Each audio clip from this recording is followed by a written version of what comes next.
Hello guys, அஸ்ஸலாமு அலைக்கும். இன்றைக்கி நம்ம பார்க்குறது கப் கேக் தான். சாக்லேட் கப் கேக் தான் நம்ம இன்றைக்கி செய்ய போகிறோம். இது வந்து நமக்கு கண்டினியூஸ் ஆர்டர், ரெகுலராக டெய்லி நமக்கு வந்து இருக்கிற ஒரே ஆர்டர் இது தான். நம்ம ப்ரௌனி, முட்டை மிட்டாய், அப்புறம் வந்து triple chocolate, customised brownie, birthday cakes வந்து கோயம்புத்தூருக்குள்ளே இந்த மாதிரி எல்லாமே நம்ம சேல் பண்ணிகிட்ருக்குறோம்.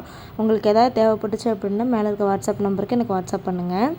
நம்ம இந்த கப் கேக் பண்ணுறது ஓகே, நம்ம வந்து ஸ்பாஞ்ச் கேக்லாம் பண்ணிடுவோம், நமக்கு என்ன இந்த கப் கேக் ஒன்றும் கஷ்டமா அப்படின்ற ஒரு ஓவர் கான்ஃபிடென்ஸில் தான் ஃபஸ்ட் நான் ஸ்டார்ட் பண்ணேன். ஆனால் ஸ்பாஞ்ச் கேக் கூட பண்ணிடலாமாட்டிருக்குது ஃப்ளாஃப் இல்லாமல். இந்த கப் கேக்கு எவ்வளோ ஃப்ளாஃப் வந்துச்சு தெரியுங்களா எனக்கு ஸ்டார்ட் பண்ணும்போது. ஒன்று ரொம்ப ப்ளஃபி ஆயிடுது, இல்லைன்னா கொஞ்சம் ப்ளஃபி ஆகி திடீர்னு ரொம்ப ஷார்ட் ஆகிடுது, ஓவர் மிக்ஸ் ஆனால் ஷார்ட் ஆகிடுது. ரொம்ப ஸ்ட்ரகிள் பார்த்தேன். இப்போ ஓரளவுக்கு அல்ஹம்துலில்லாஹ் பரவாயில்ல. உங்களுக்கு இந்த மாதிரி முட்டை மிட்டாய் இல்லை கஸ்டமைஸ் ப்ரௌனி, ராகி ப்ரௌனி எது வேணுனாலும் எனக்கு வாட்ஸ்அப் பண்ணுங்கள். நான் உங்களுக்கு என் மேலே உங்களுக்கு ட்ரஸ்ட்டு இருந்தால் கண்டிப்பாக எனக்கு ஆர்டர் கொடுங்க. நான் உங்களுக்கு உங்களோட ட்ரஸ்ட்டை பீட் பண்ணாமல் நான் கண்டிப்பாக நல்லபடியாக செஞ்சு கொடுப்பேன். Thank you guys. அஸ்ஸலாமு அலைக்கும்.